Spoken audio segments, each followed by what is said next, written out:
ഇല്ല ഞാന് കണ്ടില്ല. ഞാൻ കഴിഞ്ഞ കുറച്ച് ദിവസങ്ങളായിട്ട് നമ്മുടെ ഈ ടീമിന്റെ കൂടെയാണ്.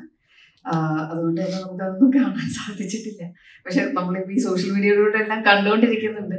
അതെല്ലാം നമുക്ക് പണ്ട് രാവണപ്രഭു ഞാനൊക്കെ തിയേറ്ററിൽ പോയി കണ്ട ഒരു ഇമ്പാക്ട് ഇപ്പൊ ഒരു വളരെ നല്ലൊരു ബാക്കിയെല്ലാം ഒരു വർക്ക് ചെയ്തൊക്കെ വന്ന് കാണുമ്പോൾ ഉള്ള ഒരു സാധനം കിട്ടിയിട്ടില്ല.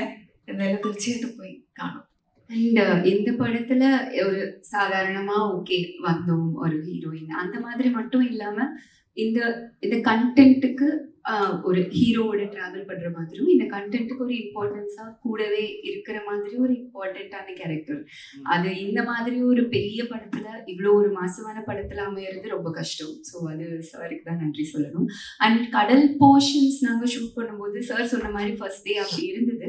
ஆனா அதுக்கப்புறம் அது புரிஞ்சிருச்சு. ஏன்னா இப்ப நாங்க அங்க கரையில இருந்து கடலுக்கு போறதுக்கே ஒரு ஹாஃப் அன் அவர் மேல ஆகும். அங்கிருந்து ஒரு சின்ன போட்ல இருந்து மேல ஏறது ரொம்ப டஃப்பான ப்ராசஸ்.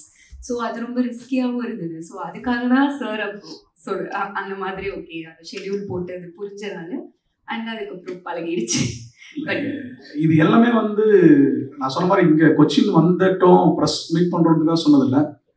நான் வந்து நிறைய மலையாள படம் பார்த்து நிறைய பார்த்து வளர்ந்துருக்கேன். ஏன்னா நான் ஃபர்ஸ்ட் படம் ஒர்க் பண்ண டேரக்டர் வந்து நகுலன் பொன்னுசாமி, அவங்க ஒய்ஃப் வந்து மலையாளி. ஸோ அவங்க வீட்டுக்கு போனால் டெய்லி ஏஷியானெட்டில் படம் ஓடினே இருக்கும். அவங்க சொல்லுவாங்க எனக்கு படம் பாருங்க. எனக்கு ஃபர்ஸ்ட்லாம் 2005-06 எனக்கு வந்து என்னடா பேசினே இருக்காங்க ஒன்றுமே புரியல அப்படின்னு இருந்துச்சு.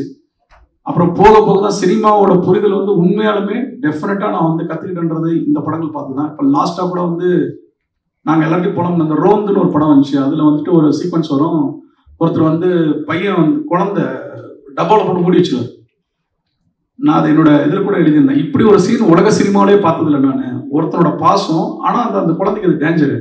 அவன் மூடி வச்சுட்டு யாருக்கிட்டே ஒரு கத்தியால் காட்டுவான். அதை சேவ் பண்ண போகிற அந்த போலீஸ் காப்ஸ் வந்து நைட்டு 2 மணிக்கு போவாங்க. ஃபர்ஸ்ட் ஒருத்தன் போவான், திருப்பி வருவான், திருப்பி போய் சேவ் பண்ண போவாங்க. அந்த சீன் வந்து மைண்ட் ப்ளோயிங். அப்பா எப்படா யோசிச்சா இருந்தாலும் மேபி அவர் லைஃப்ல நடந்திருக்கலாம். ஏன்னா அந்த ரைட்டரே போலீஸாக இருந்தாலும் ஏதோ கேள்வி படித்தேன்.